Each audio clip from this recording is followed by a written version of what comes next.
بسم اللہ الرحمن الرحیم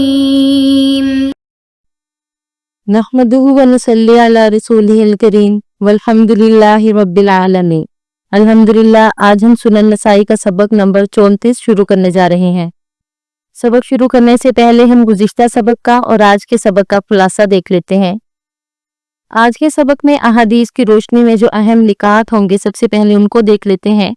نمبر 1 پاؤں کو ہاتھ سے دھونا، نمبر 2 پاؤں کو 3 بار دھونا، نمبر 3 انگلیوں کے درمیان فلال کرنا، نمبر 4 پاؤں کو ٹکنوں تک دھونا اور نمبر 5 تحیۃ الوضو کی فضیلت۔ آج کے سبق میں انشاءاللہ ان کے بارے میں ہی احادیث پڑھی جائیں گی۔ اب ہم بڑھتے ہیں آج کے سبق کی طرف۔ غسل الرجلین بالیدین یعنی پاؤں کو دونوں ہاتھوں سے دھونا۔ وبه قال اخبرنا محمد بن بشار قال حدثنا محمد قال حدثنا شعبة قال اخبرني ابو جعفر المدني قال سمعت ابن عثمان بن حنيف يعني عمارة قال حدثني القيسي انه كان مع رسول الله صلى الله عليه وسلم في سفر فأتي بماء فقال على يديه من الإناء فغسلهما مرة وغسل وجهه وذراعيه مرة وغسل رجليه بيمينه كلتاهما۔ حضرت عبد الرحمن قیسی رضی اللہ عنہ سے روایت ہے کہ میں ایک سفر میں رسول اللہ صلی اللہ علیہ وسلم کے ساتھ تھا۔ آپ کے پاس کچھ پانی لایا گیا تو آپ علیہ السلام نے برتن سے اپنے ہاتھوں پر پانی ڈالا اور انہیں ایک دفعہ دھویا،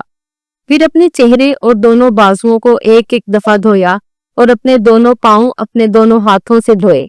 اب ہم حدیث مبارک کی سند کے بارے میں مختصر سا جان لیتے ہیں۔ اس حدیث مبارک کے پہلے راوی محمد بن بشار جن کا تذکرہ پہلے گزر چکا، دوسرے محمد بن جعفر ان کا ذکر بھی ہو گیا اور تیسرے شعبہ ان کا ذکر بھی ہو گیا اور چوتھے ابو جعفر مدنی ہے۔ حدیث مبارک کے 5ویں راوی عمارہ بن عثمان ہیں اور بعض حضرات نے ان کے بارے میں فرمایا کہ یہ مجہول راوی ہیں، اور چھٹے قیسی رضی اللہ عنہ ہیں اور انہوں نے رسول اللہ صلی اللہ علیہ وسلم سے وضو کے متعلق اس حدیث کو روایت کیا۔ اس حدیث مبارک میں بیمینہ یہاں مراد نبی اکرم صلی اللہ علیہ وسلم کا فعل ہے کہ آپ علیہ السلام نے وضو میں دایاں ہاتھ استعمال کیا اور کبھی اسے اشارے کے طور پر بھی لیا جاتا ہے، اور کلتاہما یعنی دونوں ہاتھوں یا دونوں اعضاء کا ذکر تاکید کے طور پر کیا گیا۔ اس حدیث مبارک میں جو مسئلہ بیان ہوا اس کی بابت درست رائے یہ معلوم ہوتی ہے کہ دونوں ہاتھوں سے پاؤں دھونا جائز ہے، کیونکہ اس کی ممانعت کی کوئی دلیل نہیں، البتہ مستحب اور اولیٰ یہ ہے کہ پاؤں کو بائیں ہاتھ سے دھویا جائے، کیونکہ رسول اللہ صلی اللہ علیہ وسلم ہر اچھا عمل دائیں ہاتھ سے یا دائیں طرف سے کیا کرتے تھے، اور اس کے علاوہ کوئی بھی کام بائیں طرف سے کیا کرتے تھے، اور نیز پاؤں دھونے سے مقصود عموماً میل کچیل دور کرنا ہے، جسے بائیں ہاتھ سے دور کرنا ہی بہتر اور مستحب معلوم ہوتا ہے، البتہ دونوں ہاتھوں سے دھونا بھی جائز ہے، واللہ اعلم بالصواب۔ اب ہم اگلا باب شروع کرتے ہیں۔ الامر بتفلیل الاصابع یعنی انگلیوں کے فلال کا حکم۔ وبه قال اخبرنا اسحاق بن ابراہیم قال حدثني يحيى بن سليم عن اسماعيل بن كثير وكان يكنى ابا هاشم تحويل وانبانا محمد بن رافع قال حدثنا يحيى بن آدم قال حدثنا سفيان عن ابي هاشم عن عاصم بن لقيط عن ابيه قال قال رسول الله صلى الله عليه وسلم اذا توضأت فاسبغ الوضوء وخلل بين الاصابع۔ حضرت لقیط بن صبرہ رضی اللہ عنہ سے روایت ہے کہ اللہ کے رسول صلی اللہ علیہ وسلم نے فرمایا کہ جب تو وضو کرے تو اچھی طرح وضو کر اور انگلیوں کے درمیان خلال کر۔ اب ہم حدیث مبارک کے راویوں کے بارے میں مختصر سا جان لیتے ہیں۔ یہ حدیث مبارک کے پہلے، دوسرے، تیسرے راوی کا ذکر پہلے ہو چکا، اور چوتھے راوی محمد بن رافع ہیں اور یہ بھی ثقہ راوی ہیں، اور اس کے علاوہ تمام روات کا تذکرہ ہم پہلے پڑھ چکے ہیں۔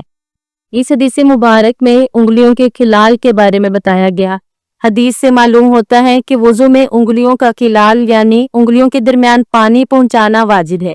کیونکہ بعض اوقات پانی بغیر خلال کی انگلیوں کے بیچ نہیں پہنچتا، اور اس میں ہاتھوں اور پاؤں کے درمیان کی انگلیوں کا کوئی فرق نہیں۔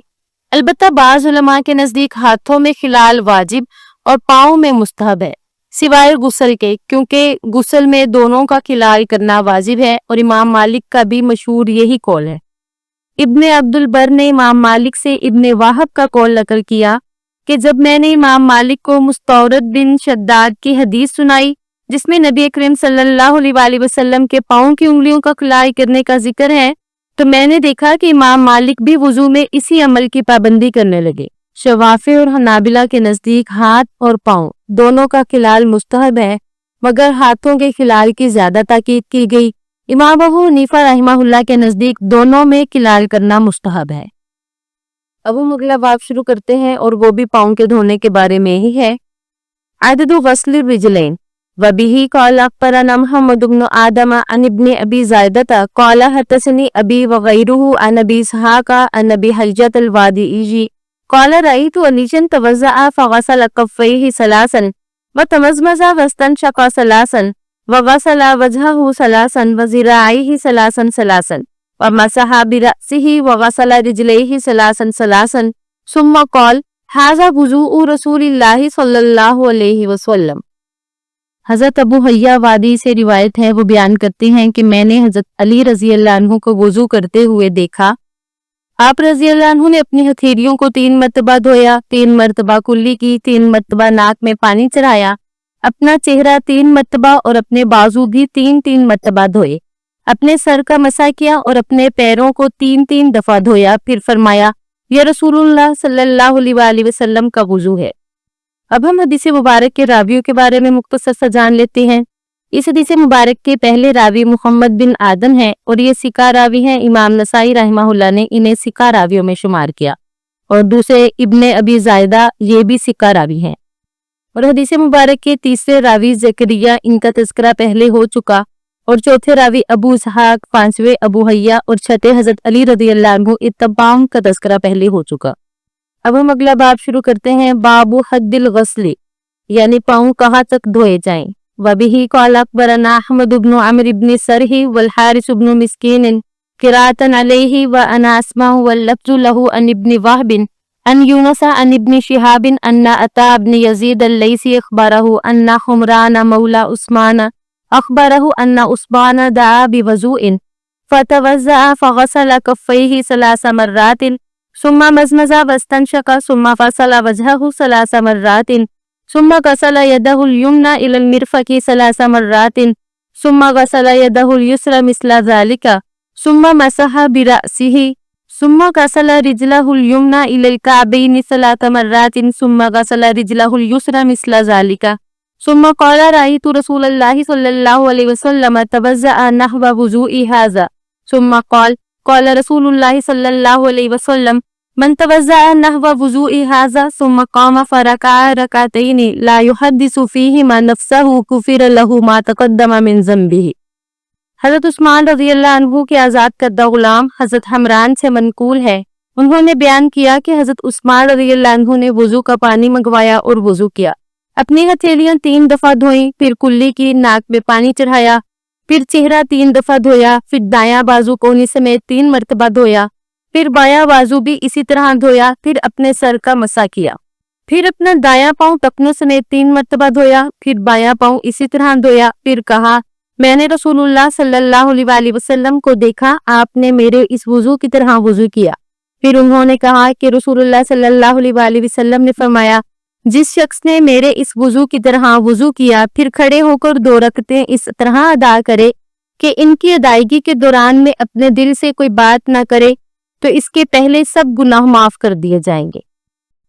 جیسے کہ آپ حضرات جانتے ہیں کہ ہم سب سے پہلے حدیث مبارک کی سند کے بارے میں گفتگو کرتے ہیں۔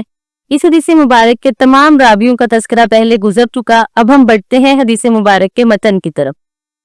یہ حدیث مبارک گرچہ پہلے بھی گزر چکی ہے، لیکن امام نسائی رحمہ اللہ اس حدیث کو دوبارہ لا کر یہ بتلانا چاہتے ہیں کہ پاؤں کو ٹکنوں سمیت دھویا جائے گا، یہ نہیں کہ وضو کرنے میں کوہنیاں یا ٹکنے ترک کر دیے جائیں۔ اور اس سے یہ بھی معلوم ہوا کہ جب پاؤں ننگے ہوں یعنی موزے وغیرہ نہ پہنے ہوئے ہوں تو بجائے مسح کرنے کے انہیں دھونا ہی چاہیے، واللہ عالم بالصواب۔ الکعبین سے مراد وہ ہڈیاں ہیں جو پاؤں کے کنارے پر نمایاں یعنی ابھری ہوئی ہوتی ہیں، اور زیادہ تر علماء کے مطابق ٹکنے پاؤں ہی کا حصہ ہے، اسی لیے انہیں دھونا بھی فرض ہے۔ اور بعد میں ایک اصول بھی بتلایا گیا کہ جو چیز اگر کسی چیز کا کنارہ ہو اور اسی چیز جیسی ہو یعنی اسی کی جنس سے ہو تو وہ بھی اس حکم میں شامل ہوگی، جیسے کہ یہاں پہ الکعبین کہا